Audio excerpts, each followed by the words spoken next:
va terminer avec Sanofi. Le géant pharmaceutique, lui aussi, a publié des résultats décevants et peine à convaincre les marchés depuis un bon moment. Oui, alors Sanofi, c'est la valeur la moins intéressante des trois, en tout cas pour des achats. En revanche, elle pourrait l'être à la rigueur pour des ventes à découvert, mais comme le marché est haussier, on évite les ventes à découvert dans un marché haussier. On se dit plutôt qu'il y a des valeurs, quand elles baissent, on les achète, et il y en a d'autres, quand elles baissent, bah, on les laisse de côté, hein, on ne s'y intéresse pas.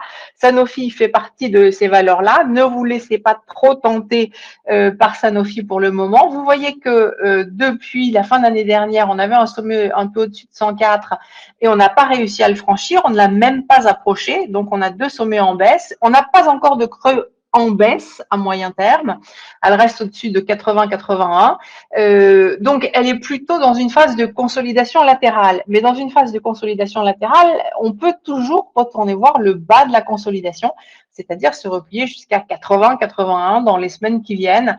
Donc, pas de précipitation. Elle a beau avoir été très faible et peut paraître alléchante parce que pas chère. Elle est pas chère parce qu'il n'y a pas grand monde pour le moment qui s'intéresse. Donc, ne vous précipitez pas sur Sanofi.